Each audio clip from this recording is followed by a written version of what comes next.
কি আছে F-35 যুদ্ধ বিমানে, কেন এটা পেতে চায় সব দেশ এবং কেনই বা শত্রুরা একে এত ভয় পায়, কি আছে এর মধ্যে, এটি কিভাবে কাজ করে।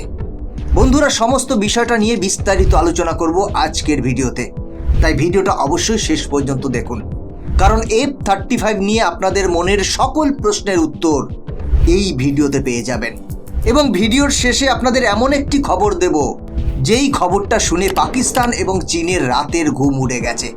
তাহলে চলুন ভিডিওটি শুরু করা যাক। বিশ্বের সর্বাধুনিক যুদ্ধবিমান F-35 লাইটনিং II, অত্যাধুনিক ডিজাইন, শক্তিশালী ইঞ্জিন, শত্রুর চোখ ফাঁকি দেওয়ার সক্ষমতা, সাথে উন্নত sensor, vertical take off landing সুবিধাযুক্ত পঞ্চম প্রজন্মের বিমানটি 21 শতকের অ্যারোস্পেস ইঞ্জিনিয়ারিংয়ের বিস্ময়। চাহিদার তুঙ্গে থাকা বিমানটি বিশ্বের অন্যতম ব্যয়বহুল সমরযান। 1990-এর দশকের গোড়ার দিকে যুক্তরাষ্ট্র তার চতুর্থ প্রজন্মের বিমানগুলোকে বদলানোর ব্যাপারে ভাবতে শুরু করে। সেই ভাবনা থেকে 1993 সালে ন্যাটো মিত্রদের নিয়ে গঠিত হয় joint strike fighter programme. JSF 2001 সালে বোয়িং কোম্পানিকে হারিয়ে প্রজেক্টটি জিতে নেয়। যুদ্ধবিমান ও প্রতিরক্ষা সরঞ্জাম নির্মাতা প্রতিষ্ঠান লকহিড মার্টিন $1.1 ট্রিলিয়ন এই উচ্চাভিলাষী প্রকল্পের ফসল। F-35 আলোর মুখ দেখে 2006 সালে। সিঙ্গেল ইঞ্জিন ও সিঙ্গেল সিটের সুপারসনিক F-35 মূলত স্টেলথ মাল্টিরোল কমব্যাট এয়ারক্রাফট। এটি শব্দের চেয়েও 16 গুণ গতিতে ছুটতে পারে। বিমানটি শত্রুর র্যাডার ফাঁকি দিয়ে আকাশে ও ভূমিতে থাকা লক্ষ্যবস্তুতে আঘাত হানতে সক্ষম। বিমানের নকশা থেকে আকৃতি সবখানে আছে সর্বাধুনিক সব স্টেলথ প্রযুক্তি। বাইরের কাঠামোতে ব্যবহার করা হয়েছে র্যাডার অবজার্ভ ম্যাটেরিয়ালস। র্যাডার ফাঁকি দেওয়ার জন্য F-35 মিসাইল এবং জ্বালানি ট্যাঙ্কে অভ্যন্তরীণভাবে স্থাপন করা হয়েছে। F-35 ব্যবহার করা হয়েছে অ্যাক্টিভ ইলেকট্রনিক স্ক্যানের র্যাডার ডিস্ট্রিবিউটেড অ্যাপারচার সিস্টেম এবং ইলেকট্রো অপটিক্যাল টার্গেটিং সিস্টেম। এর মাধ্যমে শত্রুর বিমান চোখে পড়ার আগেই সে নিজেই তা দেখতে পাবে। বিমানটির পাইলটের হেলমেটে বসানো আছে একটি ডিসপ্লে সিস্টেম, যাতে অন্যদিকে মুখ করে থাকা অবস্থায়ও শত্রুর বিমানের দিকে গুলি করতে পারবে পাইলট। আক্রমণ প্রতিহত করার পাশাপাশি র্যাডার জ্যাম করে দেওয়ার সক্ষমতাও আছে এটিতে। মার্কিন সশস্ত্র বাহিনী ও ন্যাটোভুক্ত দেশগুলোর চাহিদা বিবেচনায় রেখে F-35 3টি ভার্সন তৈরি করা হয়েছে। প্রচলিত টেক অফ ও ল্যান্ডিং সুবিধাযুক্ত F-35A ভেরিয়েন্টটি যুক্তরাষ্ট্রের বিমান বাহিনী ছাড়াও বিশ্বের 15টি দেশ ব্যবহার করছে। শর্ট টেক অফ ও ভার্টিক্যাল ল্যান্ডিংয়ের জন্য রয়েছে F-35B। উড্ডয়ন ও অবতরণের জন্য এর কোনো রানওয়ের প্রয়োজন নেই। বিমানবাহী রণতরীর পাশাপাশি যে কোনো সমতল স্থান থেকে অপারেশনের জন্য আদর্শ করে বানানো হয়েছে একে। বর্তমানে US marine, British royal navy, Japan, Singapore, দক্ষিণ কোরিয়া ও ইতালীয় নৌবাহিনী এটি ব্যবহার করছে। সমুদ্রে ভাসমান রণতরী অর্থাৎ ক্যারিয়ার শিপ নির্ভর ক্যাটাপাল্ট অ্যাসিস্ট্যান্ট টেক অফের জন্য রয়েছে F-35C। এই ভার্সনটির ডানা ও লেজের অংশ প্রয়োজন মতো গুটিয়ে রাখা যায়। রণতরীগুলোতে স্থান সংকলনের কথা মাথায় রেখেই বিমানটির এই মডেলের নকশা করা হয়েছে। F-35C মার্কিন নৌবাহিনী ছাড়া আর কারো হাতে নেই। যুক্তরাষ্ট্রের সবচেয়ে ঘনিষ্ঠ মিত্র ইসরায়েলের জন্য F-35I ভেরিয়েন্টটি তৈরি করা হয়েছে। মূলত F-35A ভার্সনের ইসরায়েলি সংস্করণ এটি। বর্তমানে 39টি F-35I ইসরায়েলি বিমান বাহিনীতে সক্রিয় আছে। মার্কিন সামরিক বাহিনী বর্তমানে 630টি F-35 ব্যবহার করছে।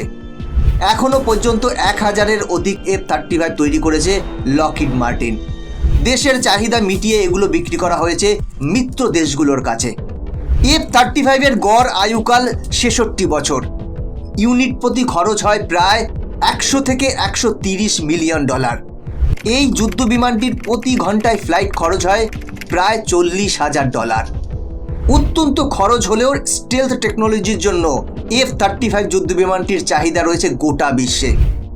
বিশ্বের সর্বাধুনিক যুদ্ধ বিমান হলেও মাঝে মাঝেই এই বিমানের ত্রুটি ধরা পড়ছে।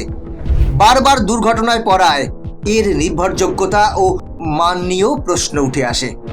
গত 6 বছরে 10টি F-35 দুর্ঘটনায় বিধ্বস্ত হয়েছে। সর্বশেষ গত 29শে মে যুক্তরাষ্ট্রের নিউ মেক্সিকোয় বিধ্বস্ত হয়েছে একটি F-35B। অল্পের জন্য প্রাণে বেঁচে যান পাইলট। 2023 সালের 17 সেপ্টেম্বর যুক্তরাষ্ট্রের সাউথ ক্যারোলিনায় এক বিমান ঘাঁটি থেকে ওড়ার পর নিখোঁজ হয়ে যায় একটি F-35। অনেক খোঁজাখুঁজির পর বিমানটির ধ্বংসাবশেষ পাওয়া যায় উইলিয়ামবার্গ কাউন্টিতে। স্টেলথ প্রযুক্তির কারণে তাকে খুঁজে পেতেও ব্যাক পেতে হয়েছে। খোদ মার্কিন কর্তৃপক্ষকেই তখন সাধারণ মানুষের সাহায্য চাইতে হয়েছিল। মার্কিন সামরিক বাহিনী F-35 নিয়ে সবচেয়ে বেশি আলোচনা হয় 2022 সালে। ওই বছরের 24শে জানুয়ারি দক্ষিণ চীন সাগরে তলিয়ে যায় মার্কিন সেনাবাহিনীর একটি F-35C। যুদ্ধবিমানটি বিমানবাহী রণতরী USS কালভিনসন থেকে অবতরণের সময় দুর্ঘটনায় পড়ে ডুবে যায়। বিমানের ধ্বংসাবশেষ খুঁজে পেতে রীতিমতো প্রতিযোগিতায় নামে যুক্তরাষ্ট্র এবং চীন। প্রায় 1 মাসের পর সাগরের 24,000 ফুট গভীর তলদেশ থেকে বিমানটির ধ্বংসাবশেষ উদ্ধারের দাবি করে পেন্টাগন। সর্বাধুনিক প্রযুক্তির F-35 এর যুদ্ধের অভিজ্ঞতা নেই। বিমানটি কখনো সরাসরি কোনো যুদ্ধে অংশ নেয়নি। নিখুঁতভাবে লক্ষ্য শনাক্ত করা, নির্ভেজাল সফটওয়্যার, নির্ভুলভাবে অস্ত্র ব্যবহারের দক্ষতা এবং ইলেকট্রনিক যুদ্ধের সক্ষমতা বাড়াতে বিমানটিতে আপগ্রেডেশন চলমান রয়েছে। সবকিছু ঠিকমতো শেষ হলে 2025 সাল নাগাদ অব্যক্ত মারণাস্ত্র হয়ে উঠবে F-35 লাইটেনিং II। কিন্তু এরই মধ্যে এমন একটি খবর সামনে এসেছে যা পাকিস্তান, তুরস্ক এবং চীনের রাতের ঘুম উড়ে গেছে। সম্প্রতি আমেরিকার প্রেসিডেন্ট ডোনাল্ড ট্রাম্প ঘোষণা করেছেন তারা ভারতকে F-35 যুদ্ধ বিমান দিতে চায়। আর এটা শুনেই চীন, পাকিস্তানের রাতের ঘুম উড়ে গেছে। পাকিস্তানের পররাষ্ট্র মন্ত্রণালয়ের মুখপাত্র শওকত আলী খান তিনি বলেছেন এ ধরনের পদক্ষেপ এই অঞ্চলের সামরিক ভারসাম্যহীনতা আরও তীব্র হবে। পাশাপাশি দক্ষিণ এশিয়ায় দীর্ঘ মেয়াদে শান্তি প্রতিষ্ঠায় বাধা হয়ে দাঁড়াবে।